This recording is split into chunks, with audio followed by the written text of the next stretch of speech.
Welcome to Assertive Yield Insights report of the first quarter 2024. I am Nils, founder and CEO of Assertive Yield. Register now to be the first to receive the AY Global Programmatic and Ad Revenue Report for Q1 2024. Inside you will find some of the most up-to-date and comprehensive figures anywhere on the internet, on topics including publishers, ad revenue benchmarks, SSP performance, demand channel revenue, and cookie deprecation data. It is an absolute must for anyone involved in yield management and ad operations on the publisher side. We will also give you a full rundown of all the topics for publishers: utilization of AI, video strategy, demand path optimization, and web core vitals. So let's get right in to an amazing start of 2024.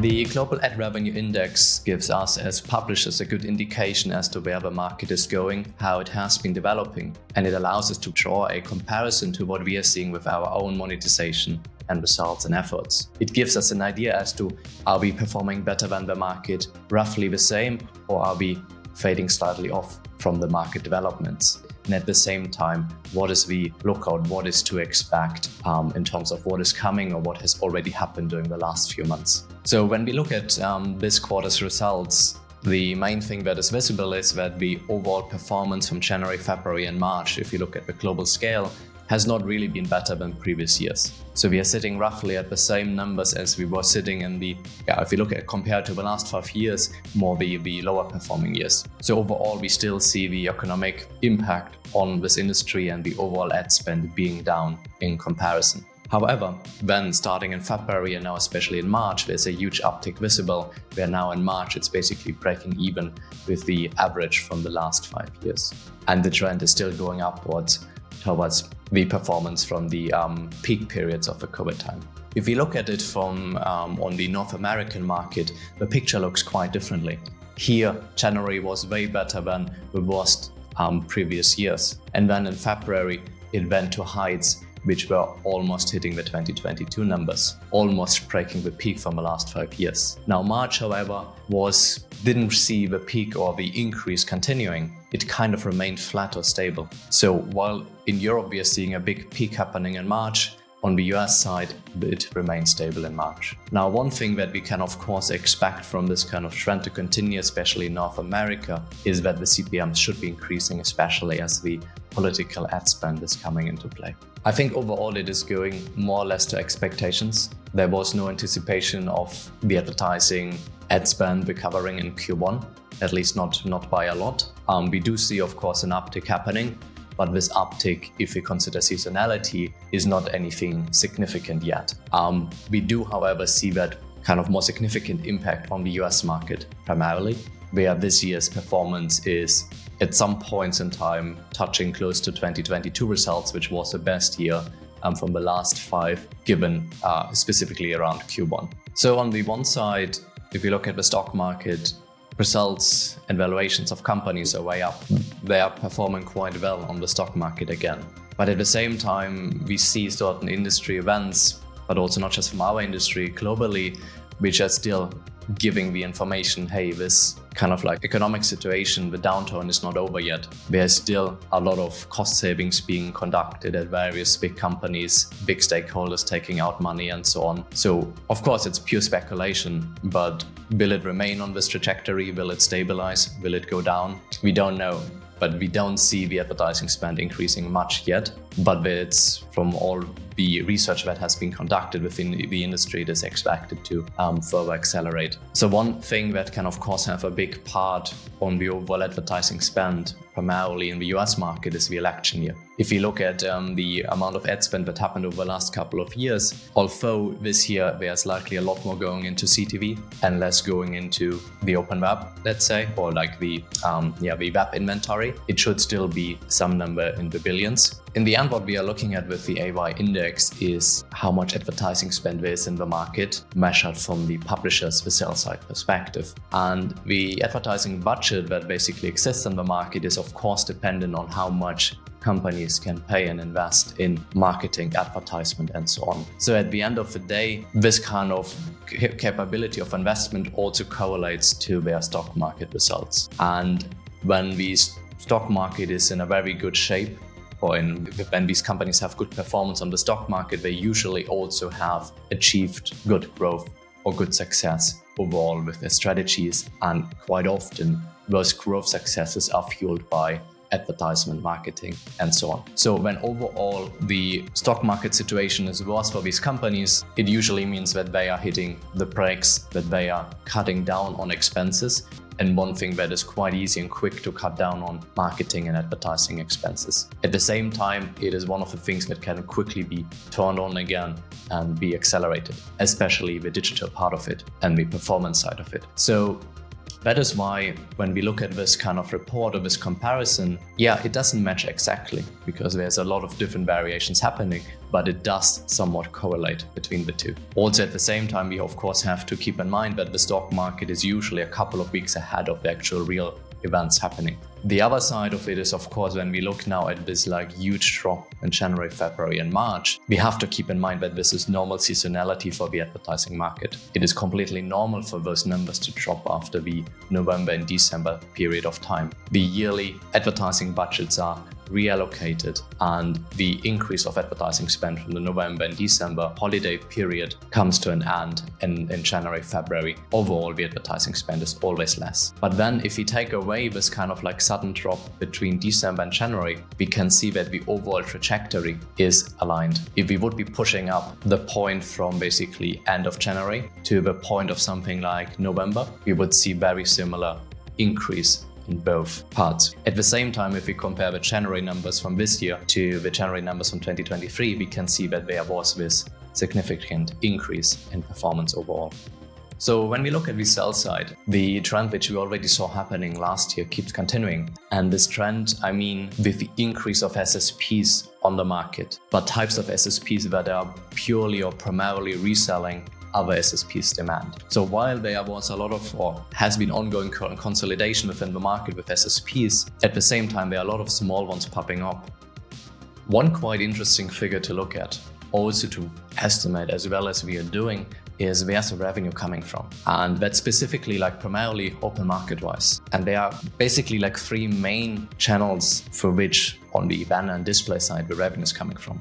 But if you look specifically at North America, the revenue coming from ad exchange and open bidding for most publishers, if they have a well-optimized pre-bid setup, should be sitting somewhere around 20%. Amazon, it depends a lot on the publisher, it depends a lot on how much of the inventory is without cookies, with cookies, as we will get to in a bit. But Amazon usually around somewhere between 5 to 15%. And this leaves pre-bid sitting at a sizable 65, 70, 75% of the revenue. So if as a publisher we see pre-bid only in the 5, 10, 15, 20 or even 40% bucket sitting for North American traffic, what it usually tells us is that there's a huge chunk of opportunity that is left untouched, that the pre-bid stack is by far not optimized. So really right now within the market, also when we look at the big sales houses, you usually see pre-bid winning by far more than 0.5%. Usually 2/3 of the revenue comes from the different pre-bid partners. And the Google revenue is down to something like 20% or even less than that.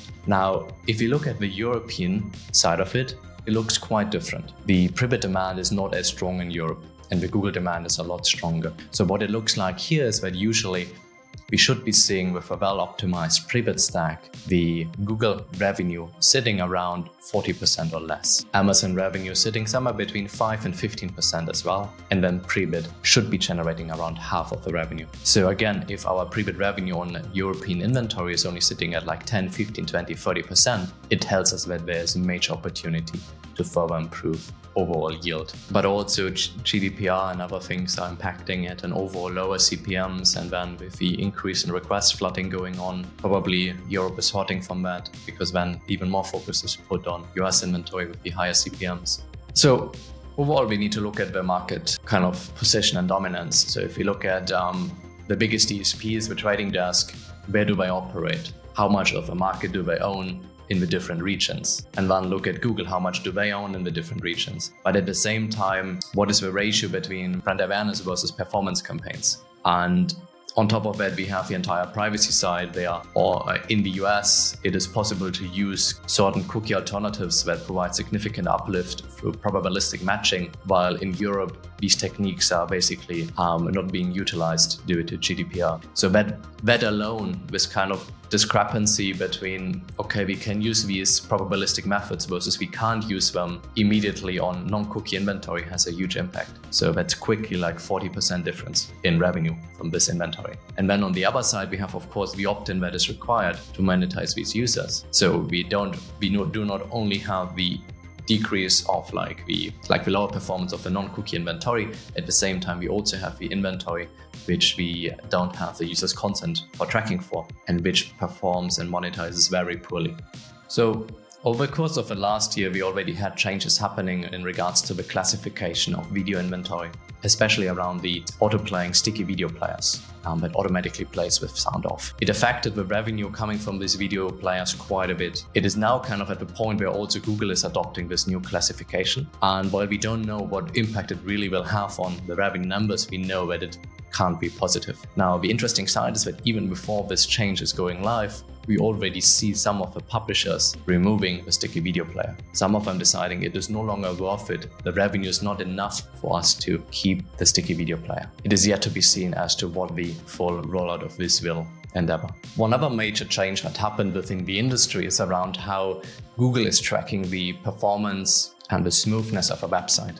They introduced a new kind of KPI called INP, interaction to next page. And what is different to the previous one is that it is now looking at the page performance throughout pretty much the entire visit. Now, this new metric made it into the ranking of the search results recently. So from a publisher's perspective, if I have a lot of traffic coming from search, it is imperative to understand and improve the INP score. This is why, from our perspective, for example, we have integrated the INP score within our tracking. But the really important part here is that a lot of advertising stacks are the cause of a bad INP score. A lot of advertising stacks have long times during which they are blocking any other kinds of interactions with the domain when they are refreshing advertisement and other things. So from a publisher's perspective, it is important to understand as to what does my INP score look like and what is the impact my advertising stack has on it. And then looking into how can I improve the efficiency of the advertising stack so it doesn't affect the INP score. Going into a bit more detail about the cookie deprecation and what is really happening in the market around it. Back in mid-January, we published a report going quite deep into the results of this cookie deprecation.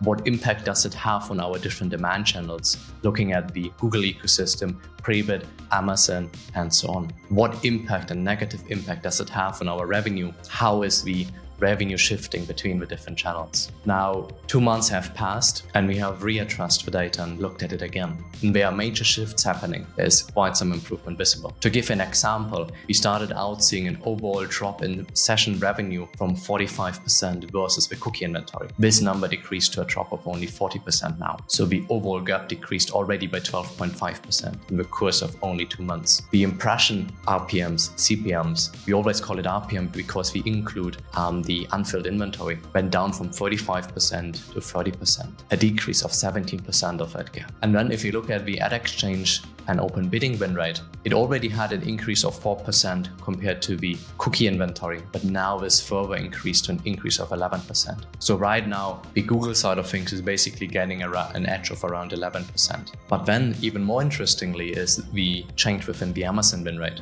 Amazon came from a negative 47%, so almost only half the performance on the non-cookie inventory to now outperforming the cookie inventory in win rate. Now they are 8% above the cookie inventory. So that's a huge increase in share of voice for Amazon. Now, if we look at the actual revenue coming from Prebid and Amazon, we also see some major shifts here. So on the Prebid session revenue side, the difference went from a negative 66% to a negative 53%. That is a decrease in the gap by 25%, 1 quarter less in gap. And then if we look at the numbers from Amazon, we went from a negative 78%. So Amazon basically in the beginning was really hard with their revenue contribution, their share of revenue being down to 1/5 almost. And now they are back to only negative 44%. So that gap decreased by 77%. So overall, within the course of only 2 months, we have already seen a major improvement on that inventory. I think for publishers, they are not really, if we specifically look at the publisher, there's not that much opportunities they can get out of Privacy Sandbox right now. Of course, it potentially makes sense to start utilizing something like the Flash module for Prebid.js to have or add support to that Prebid stack. Does it generate an incremental revenue lift right now? From what we have seen, it makes no difference, but that can change. One other thing that has already been increasing for many, many years, but is accelerating especially now, is the utilization of Prebid Server. This means moving some or all of the auction to the server side, decreasing the load on the page, and opening up the opportunity to work with more partners. Now, the server-side integrations come with quite some limitations. Initially, those limitations were a lot around the cookie syncing. They are still to some degree today, but of course the requirements or the reliance on cookies is decreasing. But also the server-side integrations come with other limitations which do not exist within client-side auctions, which make it less powerful. So in today's scenarios, in most cases, Prebid Server is used in conjunction with client-side as a hybrid solution, running the partners wherever they make more sense to run. But at the same time, there are more and more companies investing in Prebid Server, making additions to it and reducing the effect, these inefficiencies or these limitations Prebid Server has. So step by step, Prebid Server is becoming more and more powerful and at the same time catching up with the client-side auction performance. This is also why as Assertive Yield, we have been investing in Prebid Server. We have already seen it perform better for certain demand partners and drive additional yield to publishers. At the same time, we are not just using a off-the-shelf solution here, we are actually modifying it and improving it with technology we have built for our use cases. That, for example, is the integration of our traffic shaping solution, that is SSP grade. So our Prebid Server is heavily shaping the traffic and making sure it is running auctions primarily when they are able to achieve incremental value. At the same time, it is integrating the flooring side of things, utilizing floor prices more accurately, more dynamically. It has server-side identity integrations and various other things that improve it. And then the main thing which makes it unique in our case is that we are staying clear of demand.